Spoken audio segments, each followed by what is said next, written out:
Good evening. So, as always, I always, in many parshas, the question is, there's so many things we could talk about.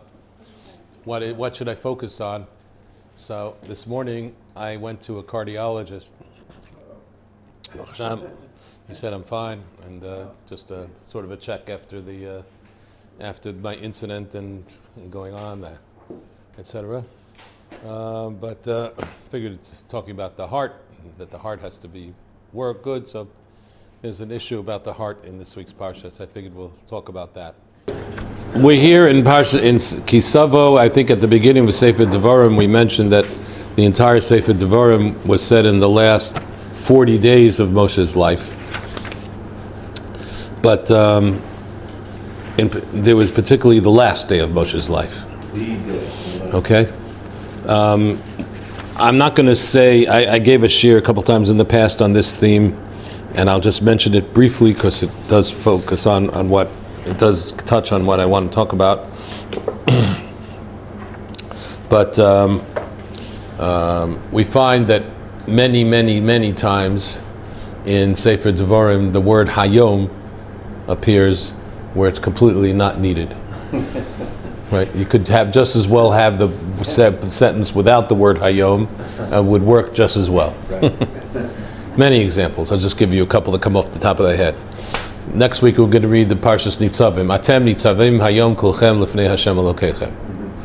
And if it would have just said Atem Nitzavim Kulchem Lefnei Hashem Elokeichem without Hayom, would have been fine. Okay? Shema appears. V'hayu hadvarim ha'ela asher anochi mitzavcha hayom al levavecha. And if it had just said V'hayu hadvarim asher anochi mitzavcha al levavecha without hayom, and then I could bring like 30 examples like that in Sefer Devarim. Right? Doesn't change the meaning. What? Doesn't change the meaning. It doesn't change the meaning, but any student of Gemara anyway, every time there's an extra word, we get all excited about it. We can learn this from it, we laugh from it. What is it coming to tell us? So there's a famous Rashi that says, anybody know? Pretty famous. It says, Kol yom yu beinecha kechadashim, and that the Torah should be every day like it's new, like it was given to you today. Right? Joel, you do it today. Right. Today. Fresh and exciting. Always should be fresh and exciting, not something we heard many years ago. Every day should be a new fresh beginning. Okay. And that covers a couple of things, but if you say Hayom once or twice, that would cover it, but not 30 times.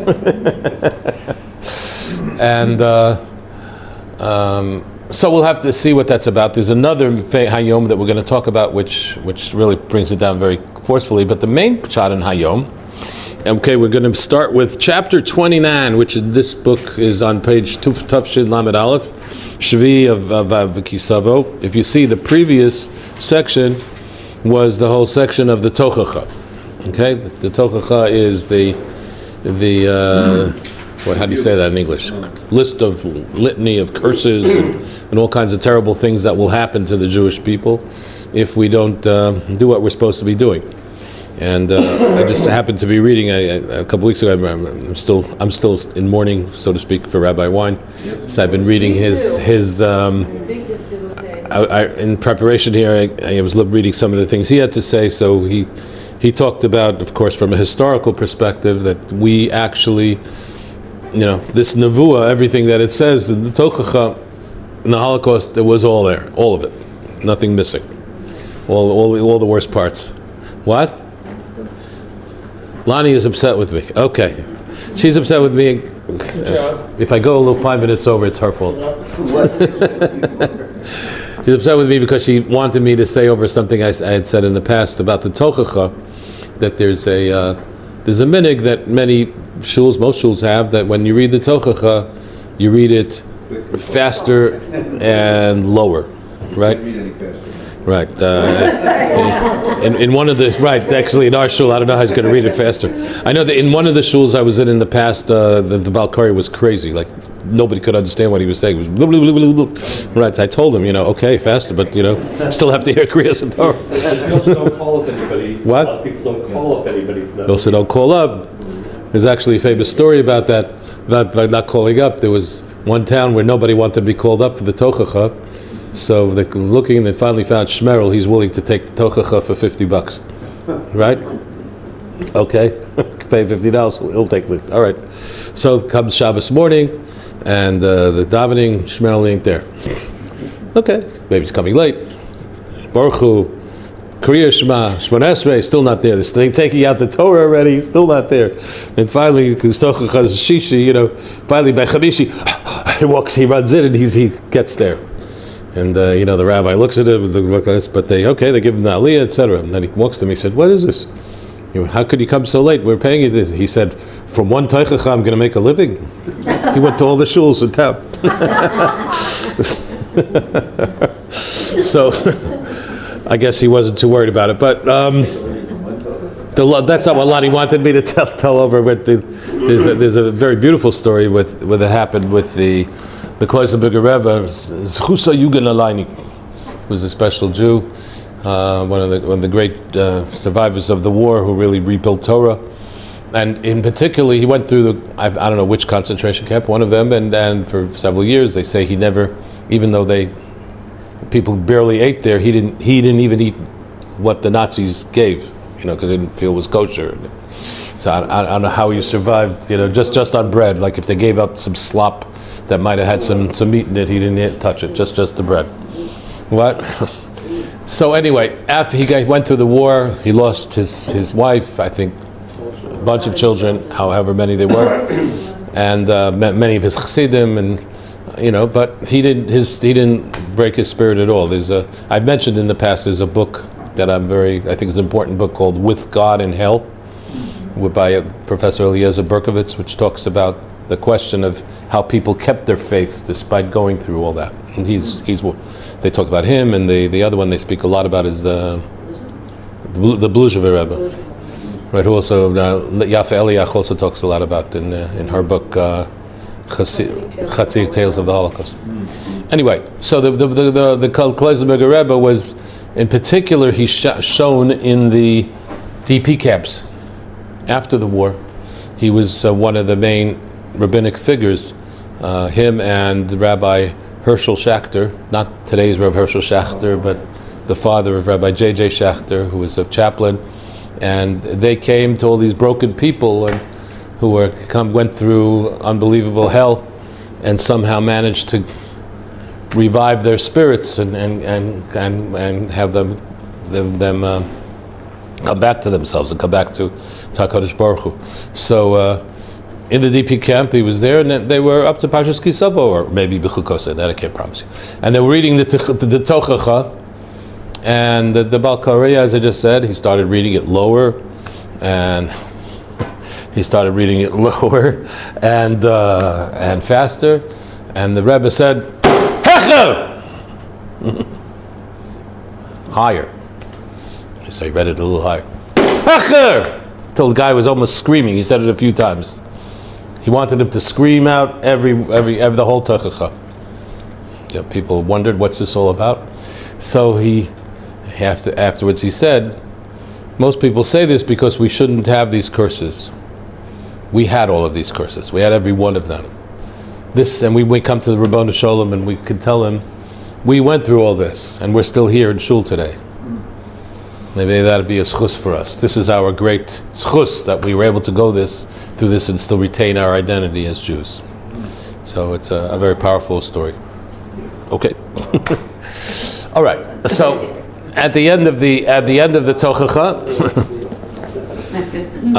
in the previous last pasuk of Perek Chaf Ches, it says, "Eila divrei abrisa shetziva Hashem es Moshe lichrosa b'nei Yisrael beretz Moab milvad abrisa shekarasi ta b'chorev." These are the words of the covenant that Hashem made with B'chorev. Okay, next pasuk. Vayikra Moshe el b'nei kol Yisrael v'yomar aleihem. Moshe called all of Israel and said to them, whatever he said. We're going to read what he said. When did this happen? So Chazal tells us this happened on the last day. It was from here till the end of the Torah. All happened on the Zion Adar of whatever year that was. I think it was the year 2448, if I'm not mistaken. No, that was Yitzias Mitzrayim. I don't know. I think so. Yeah, 2448. I think. So that year, what? 2408 is when they came to Yitzias Mitzrayim. Okay, it's one of those. The main one I remember for sure is the year Avraham Avinu was born was 1948. Right. Okay. So Moshe calls out to Yisrael and says to them on this day, "Atem risem es kol asher asa Hashem leinechem be'eretz Mitzrayim lefaro lechol avadavu lechol artzo."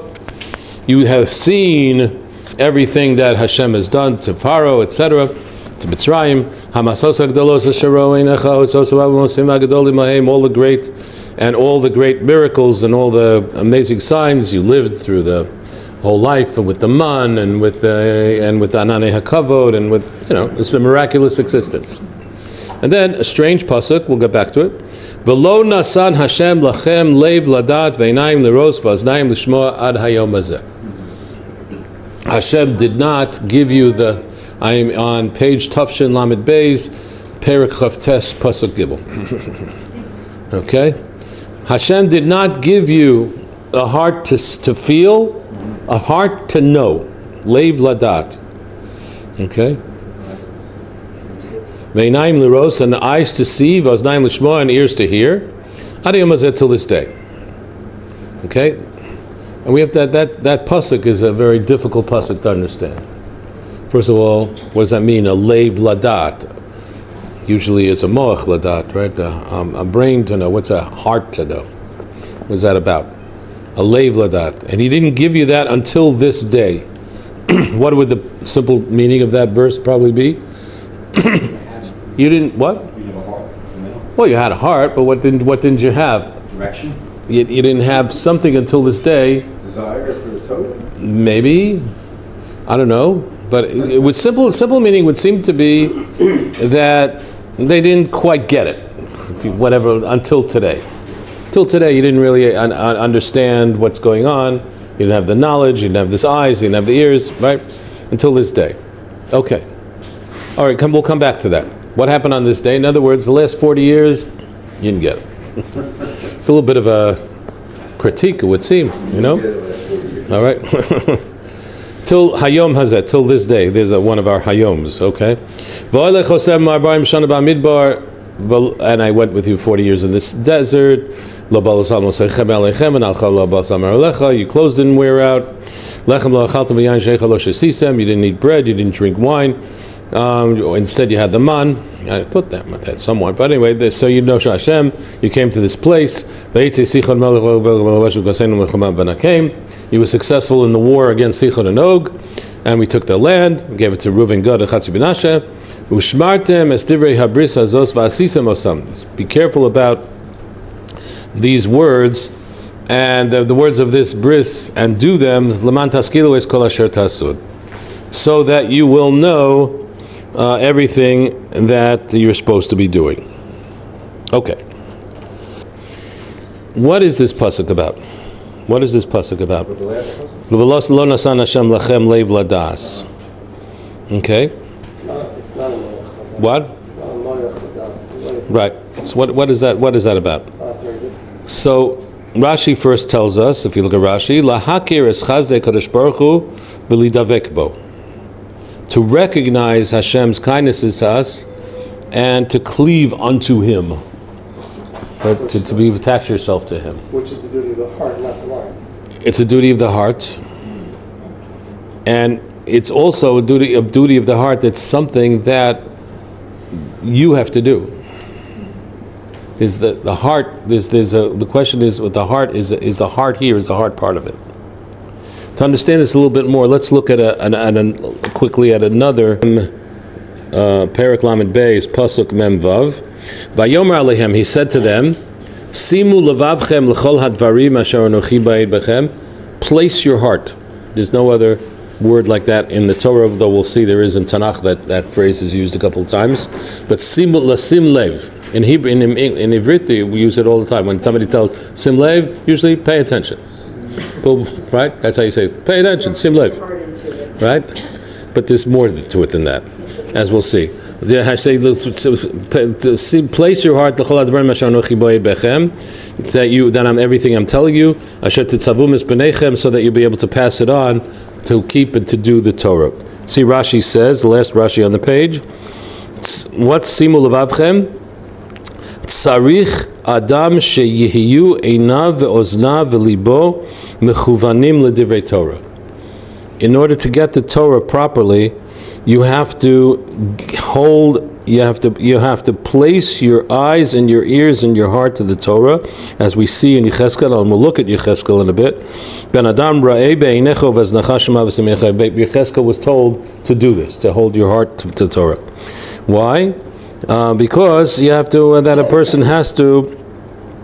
If a person has to do that in order to, Rashi says, to build a house, so certainly Divrei Torah, Hatlin Besara, Hachas V'kam V'kama, that while small mistake could be disastrous, one has to be careful. So we see that, of course, there is the aspect of paying attention, but it's more to it than that. There's something about it which is Simu Levavchem, which means place your heart, make it something that your heart is in it, your heart is part of it, that your heart is taking part of it.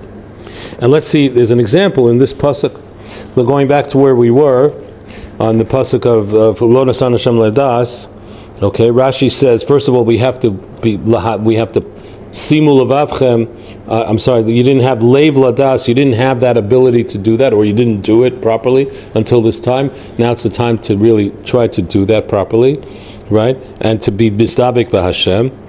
And then Rashi continues, ad hayom hazeh, until this day. What was this day? So Rashi says very beautifully, Shamati, I heard. Unusual, Rashi usually says where he heard it or where he read it. It's a midrash, it's a tachuma, it's a something. He just says Shamati. I'm back in the end of KiTavo where we were. Okay, page Tashrin Lamed Beis. Okay, Ad Hayom is a Shamati. Rashi says She'oso Hayom, that day after Moshe basically finished, right? So what did he do? Nasan Moshe Sefer Torah Livnei Levi. He gave the Sefer Torah to Bnei Levi. What does that mean? What did Moshe? We always say that Moshe wrote the Sefer Torah. Okay. Now, what Sefer Torah? Did he bring it down from heaven? He wrote it down. There's a lot of questions one could ask. If he had the whole Torah from the time of Sinai, so why did he send the Meraglim? Well, didn't he know in advance about Korach? A lot of answers to that. We won't get into it now. But whatever it was, he completed the Torah now at this point, and he finished it. And what did he do with this original? That's going to be the ultimate proof copy of the Torah. You know, I think they call it a codex. They have today. They have the oldest known Sefer Torah was from Aleppo, right? And they're like 1,000 years old, and that's the ultimate thing to compare to make sure that we got it right. So this was the original Torah for Moshe Rabbeinu. What did he do with it? He gave it to the Leviim. They should hold it, as it says. Vayitnoel hakohanim b'nei Levi. Fine. Did the Jews like it? Not one bit. Bo kol Yisrael lifnei Moshe. The whole of Israel came before Moshe v'omrlo, and they said to him, Moshe Rabbeinu, afanu amadnu b'Sinai. We also stood at Sinai. V'kibalnu es Torah. We also received the Torah. V'nitla lanu was given to all of us. Why are you giving this into the control of your shevet? What's going on? V'yomru, tomorrow they're going to say, Yom achar, lo lachem nitna lanu nitna. They're going to say, we have the Torah, it was given to us, it wasn't really given to you, you're sort of the Erev Rav or something, I don't know. It's not, we're the ones for the Torah. Right? So, what did Moshe do? He was angry as usual, right? Hit the rock. No. V'samach Moshe al hadavar. Moshe was thrilled. He was very happy. I knew it. Very happy about this. Why? Because he said, look how much they want the Torah. And he said about this, Hayom hazeh nihiyet la'am. It says earlier in this week's parsha that this day you've become a nation. What does that mean? This day you've become a nation. It's talking about this story. Hayom hazeh hevanti shatem dvekim v'chafitzim b'makom. Today I understood finally that you are wanting to connect yourselves to Hashem. But by this complaint, this is finally a complaint I really enjoyed. Right? After all the complaints, right? This is a good one. Complain about the right thing. Right. So this is part of a naim liros was naim lishmoa, that they have leiv ladas, a heart to understand. So let's look at that a little bit more deeply, perhaps.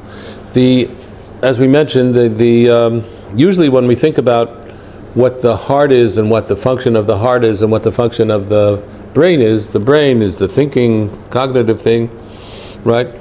And the heart is more always taken as the seat of the emotions, or the seat of the feelings, or really, it's basically a pump that, as my cardiologist would say, that takes blood throughout the body. But it's not the thing that thinks. But yet, when we talk about relationships, let's say between people, when we want to say that people really care about each other and really are trying to do the best for each other, we usually talk about that their hearts are connected. I'm even talking about the Hallmark card with the heart picture of a heart on it or whatever. But the heart is somehow the main seat of the sense of the closeness of the relationship. Even though where do they think about it? Probably more in their heart, in their head, but somehow it affects the heart.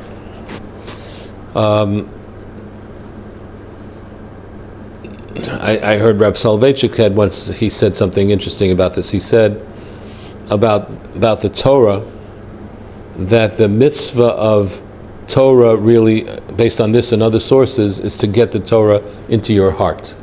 It's supposed to be in your heart. Interesting, by the way, that's supposed to be on your heart. Why doesn't it say betoch levavecha, inside your heart? Why does it say al levavecha, on your heart? So the Rebbe of Kotsk said, because the heart isn't always open. It's not always easy to put things in the heart. So what's the eitzah? Put it on top of the heart. So if the heart cracks open, it'll fall right in. That you can do. So the heart, the idea is to get the Torah into your heart. So he says that in his very brisker way, that you have to. There's a tzvei dinim. There's two parts, aspects of learning. There's the aspect of the mice of the kalim, so to speak, that you use to in order to do something, and then there's the actual kiyum of the mitzvah. And to give it an example of it, he said, let's say, and I think about this because one of my sons-in-law hates wine. Can't stand it. The whole year he won't touch the stuff, only grape juice. But on Yontif, he forces himself to drink wine. Why? Because it's a mitzvah to have simcha on Yontif, joy, and it says, ain't simcha l'basar v'yayin, right? And therefore he has to have wine. I told him he's insane. What? Eating the wine or drinking? No, it's insane. I mean, if it's hurting you, you can't stand this stuff. How's that bringing you simcha? No, Chazal said. Okay, fine. He's a bigger mamin than me, I guess. But anyway, the point is, what happens if a person that's the example he gave, has basar, has yayin, has new clothes, all the eitzes that it says that you're supposed to have in order to have simcha and yativ. But lamaisa, the person's depressed, and they're a curmudgeon, and they won't talk to anybody, and they're busy with a sour face sitting the whole time while they're chomping down their meat and their wine. Were they mekayim the mitzvah of v'samachta v'chagecha? They did all the maisa that they're supposed to do, but of course the technical thing. But of course they were not b'samech, right? That's not called simcha. Simcha is to actually have simcha, and if you can do that, etc. So he said that's a similar relationship between Torah. The technical parts of learning Torah you do with your mind. You analyze, you think, you compare, whatever, contrast. But if you want the Torah really, that the Torah should be something that becomes really the mitzvah of Talmud Torah, to really get the Torah, it has to be Torah that goes into your heart. Rav Soloveitchik is there are several passages in his writings where he, people think of him as he had an unbelievable mind and a brain, but he was very much of an emotional person. He always said that he got his mind from his father and his heart from his mother, and he was happy that he had the very brisker Lithuanian tradition, of course, but he also had one of his Rebbeim was a Chassidish Yid, I think Lubavitcher Yid, in Brisk, who gave him a sense. Right, he had actually a nice relationship with Lubavitcher Rebbe. I think they knew each other from when they were both in the university in Europe or other places, whatever it was. But the point is that without the heart it's not, and it extends not just to learning, it extends of course to mitzvahs, to davening of course, right? What is there tefillah? How do we know we have a chiyuv to daven? Does it say in the Torah they have to daven? So there's different sources for it. The Rambam I think says that it says, we learn it from the pasuk Ula'avdoi b'chol levavchem v'chol nafshechem. You're supposed to serve God with your heart. Now that might be by doing cardio exercises, maybe. May serve God with your heart, but l'chayr that's what it means. It means serve God with your heart when you daven. Now when you daven, of course you could just say the words and etc. But to really daven properly, it has to come from the heart and in the heart and within the heart, and and that mitzvah is especially so. But any mitzvah that we do, if we shake a lulav, we blow a shofar, we do all these things, but we do it without the heart. So we've done the technical aspect of it, but that's not what we're supposed to be doing over here, which is, as he says, lahakir es chazdei HaKadosh Baruch Hu lidavek bo, right? To try to connect deeply with Hashem, and that's what Hashem looks to. We say on Rosh Hashana, the heart is talked about quite a bit. Like for instance, levochein levavos b'yom din. Hashem looks at our heart on the day of judgment. Legolei amukos badin, where he tries to look at what's deeply hidden inside. I know from the tefillah of the Hayem Pipios Shlichei Amcha Beis Yisrael, Leiv Shofchim Lefanecha Kamayim. They try to pour their heart out before you. What are they doing? They're singing, but but if it's not coming from the heart, if it's just a musical performance, that's not what it's all about. It's tefillah and connecting to HaKadosh Baruch Hu is supposed to be with the heart, and it's with this simu levavchem. So just some other sources that Rashi sort of mentions it over there. I'll just do two interesting places that in Tanakh. So I have here, if you want to look at this, from the Navi Yecheskel. Oops. Thanks. The book of Yecheskel. Where was Yecheskel? He basically was the one Navi who basically prophesied in Chutz La'aretz. The book starts from the beginning that he was on Nahar Kavar. He was in Babel, right? Okay, and most of the book is basically whatever the nevuah was. But towards the end, the last few chapters begins here with Yecheskel Mem, with Yecheskel in the 40. So in source 5 over there, it says Be'esrim v'chamesh shana legalutenu, 25 years after the Golus had commenced. Rosh Hashana, the beginning of the year. It doesn't mean Rosh Hashanah, but he means Be'asar l'chodesh. I guess it means on Yom Kippur. Okay. Ba'arba esrei shana acharei huksa ha'ir, 14 years after the city had been destroyed. Didn't he just say 25 years? No. Right. 25 years after the Golus. After the Golus. So there were 3 Golusim, right? After going into Babel, there was the first was the Hacherish, the Hamazker, where there were the great leaders, Yecheskel being one of them, who were sent into the Golus, and then there was at the Yehoiachin, and then there was Tzidkiyahu, I think, and after Gedaliah, there was a few different times. So that's when it happened. What happened? Hayom, as on this day, Haita alai yad Hashem. Hashem's hand came upon me. Vayavei oti shama. He brought me there. Lahavdol. That's what the Arabs say. That Muhammad was brought to Al-Aqsa. He was never in Yerushalayim. He was although Al-Aqsa really means the faraway mosque, and almost according to all traditional sources, it's somewhere still in Saudi Arabia. Nothing to do with Jerusalem. But anyway, that's what they pretend. But he was brought there, so to speak, whether he was physically brought there or, it seems, as the next pasuk, B'maros Elohim Eviani. Hashem brought me in a vision. Where did he bring me? El Eretz Yisrael. Vayanicheni al har gavoa ma'od. I was brought to the top of a tall mountain. V'alav kibnei ir minegev, and I saw the city to the south of me. And Vayavioti Shama Vihine Ish Mareo Kemarei Nechoshes Upasil Pishtim Biyado. I saw a man who was dressed in copper, and he had a linen thing, Kunei Hamidah. He was with a measuring stick, and he was standing by the gate. Okay, whatever that's about. Vayidaber Elai Ha'ish, and the man said to me, Re'ei beinecha uva'aznecha shema. Look with your eyes, listen with your ears. V'sim libcha. Okay, sim lev. Right?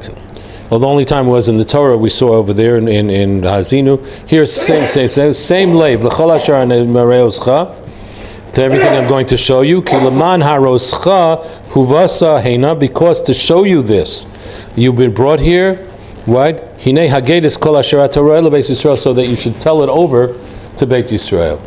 What the prophecy that we can have. And what does Yecheskel actually see there? First of all, he brought back, that Jerusalem will be rebuilt. But also, he had a vision, basically, what the third Beis HaMikdash is going to look like. The ultimate Beis HaMikdash, different in some ways than the Mikdash had in the past. And there's many chapters towards the end of Yecheskel describing in detail how that Beis HaMikdash will be.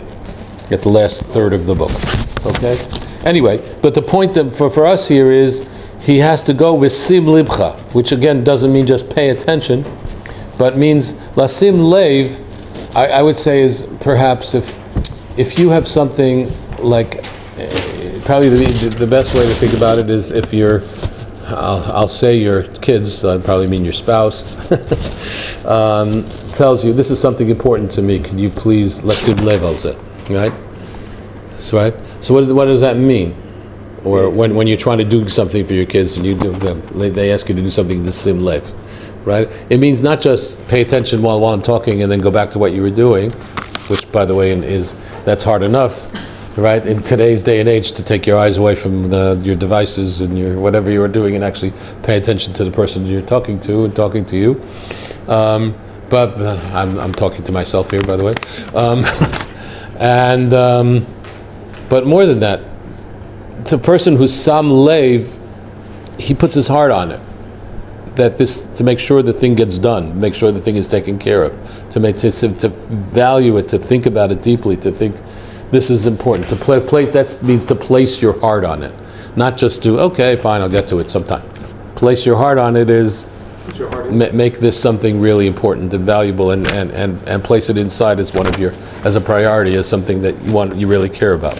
Lasim lev. So he's telling Yecheskel, right? Lasim lev to what's happening, and this is the proof text that Rashi used, as we saw in Hazinu, to understand what sim lev means. Remember, he quoted this verse. There's one other time that it's mentioned, by the way, by a Navi who we don't get to visit with too often, Chagai, right? Chagai was. His nevuah basically took place mainly at the time that Koresh, Cyrus the Great, gave permission to the Jews to go back to Eretz Yisrael. And this was very exciting to have permission to go, and all the Jews therefore did what? Stayed in Brooklyn and in Flatbush and in Lakewood. I'm sorry, they stayed in Buffalo, right? Even though they had the opportunity to come to Eretz Yisrael, right? And Chagai, of course, is very frustrated about this. But he says, and this is what he says, in source 6 over there. Vayidvar Hashem biyad Chagai hanavi leimor. This is what Hashem said through Chagai. Ha'et lachem atem lashevet betbatechem sfunim v'habayit hazacharev. Is this the time to sit in your comfortable homes in the Gullus over there when the God's house is still destroyed and when you have the opportunity to rebuild it? Think about simu. Here we say simu levavchem. Not just pay attention, right? Think about this deeply. Make this something that's a big priority. Put your heart on it about what you're doing. You're getting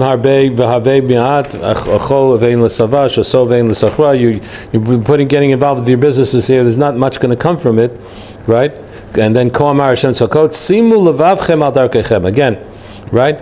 Place your heart on your ways. Alu hahar, go up the mountain. Which mountain? The mountain of Tzion. V'havesim eitz, bring wood, ubenu habayis, and rebuild the home. Ve'ertzebo, and I will want it. Ve'kavda, and I will take place in it with Hashem. Right? That's what you should do. then things will go well for you with Hashem. And he says again later in the Navi, Simu na lavavchem min hayom hazeh. Place your heart from this day, from the day of the 29th, or whatever. Simu lavavchem in the end of the pasuk again. Place your heart, right? This is something that a person should be doing to place their heart, and it's just I think an important thing for us. I don't know. I'm certainly guilty of not really taking Elul very seriously and not doing enough to make it a different time than the normal times. But it's really a time now. Elul we have a precious time. Chazal always tell us that there's a precious time for us, basically to be simot lev, to take to heart, to think about that. The Yom Hadin is coming.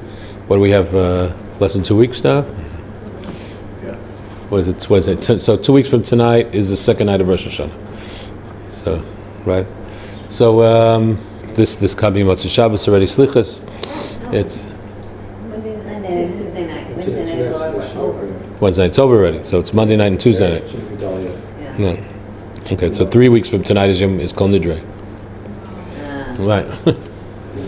So So however much we did Elul so far, it's time for us to be careful with Elul.